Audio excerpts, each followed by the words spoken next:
the Air Force.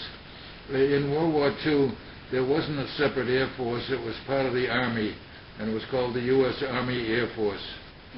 It wasn't until 1947 that it became a separate U.S. Air Force. Did you meet General Eisenhower? Did I meet him? No. But he gave orders, and he was the one that. Do you know what D-Day was when the Allies invaded Europe? It started the end of the war. He was the one who was in charge of that. How long did you serve?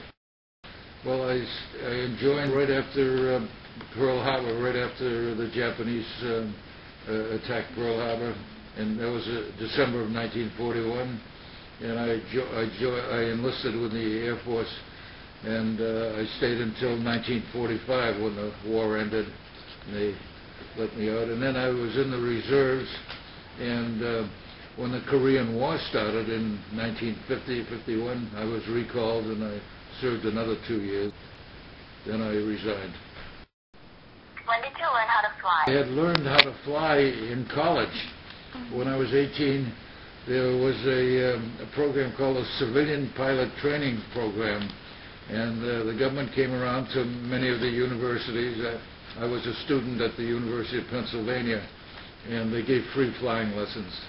So I got my private license when I was 18. I was a junior in college. That's when I started flying. I'll tell you how it did.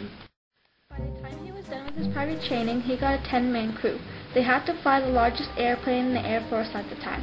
He was going to fly this plane down to Brazil, across the Atlantic Ocean, over to North Africa, and up to Italy. But I was 21 years old.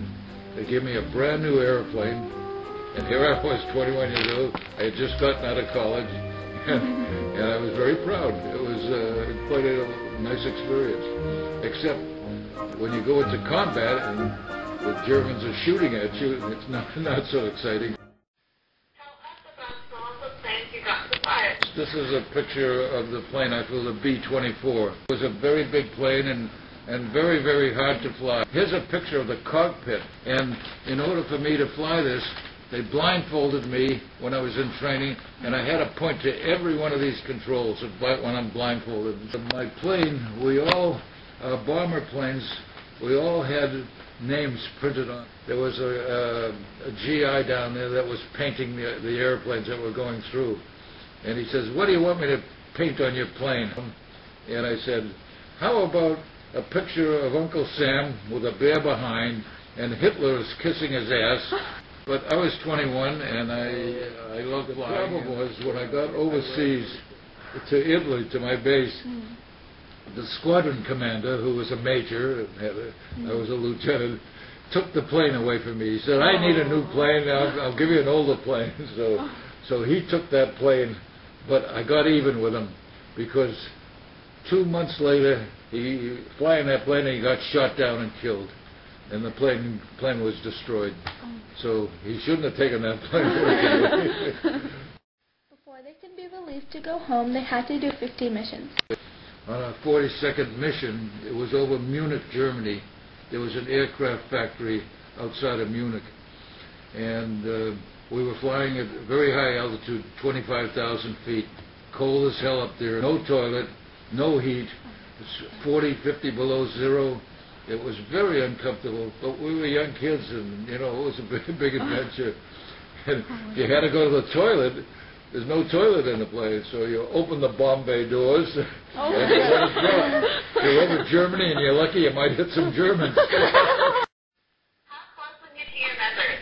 My crew, at 21, I was the oldest guy in the plane. All of the other 9 members were 18, 19, and 20-year-olds. Nice kids. But I was the oldest guy in the plane at 21, and they called me Pappy. My crew were killed. We got shot down, and we had a very bad experience. What happened? One good engine left, and you can't stay in the air. You can't fly a 4-engine plane with only one engine. So we had a crash. I had a crash land in the ocean. Top turret had caved in and crushed them. I stayed in the reserves after the war, and I was flying on weekends. We've had reunions for the past 30, 40 years, and we're having our last reunion this October. And most of the guys have died now. I'm 91, and I'm still pretty good health. I refuse to get old. I fly. I go to exercise in the gym. I go to a writing class. I'm writing a book about it. I'm very active. I go sailing. Senior citizens have a 34-foot sailboat. I go sailing every week. I'm very active.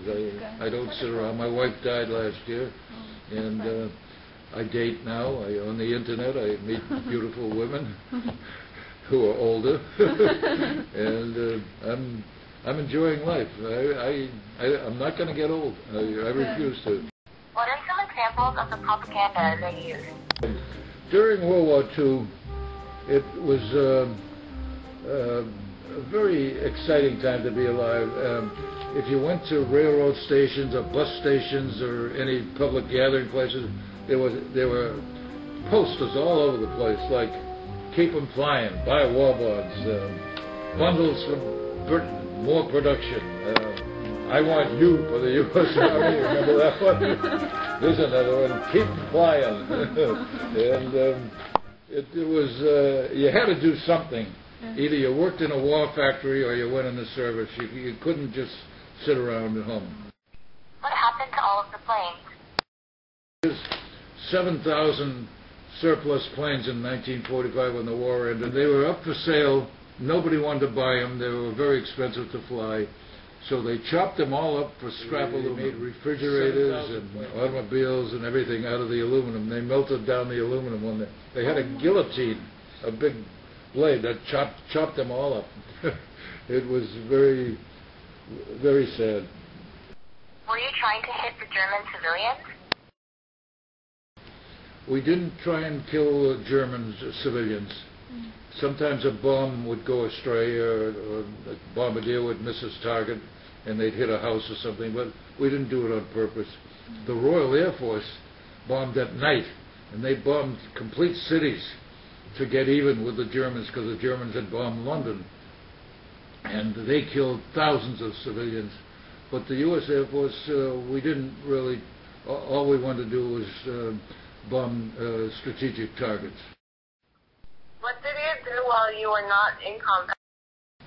Our base was stationed in the middle of Italy, and we were in a small agricultural city south of Foggia, right in the middle of Italy. And we would fly one day, and the next day you would have off, and then fly the following day. You never flew 2 days in a row. It was just too tiring. If you're flying a 10, 11-hour mission, very, very tiring. And they did give us a day off. So we would get in an army truck and go into Foggia, which is a big city. It was about 20 miles away. And we would have a spaghetti dinner because the food in the base was terrible.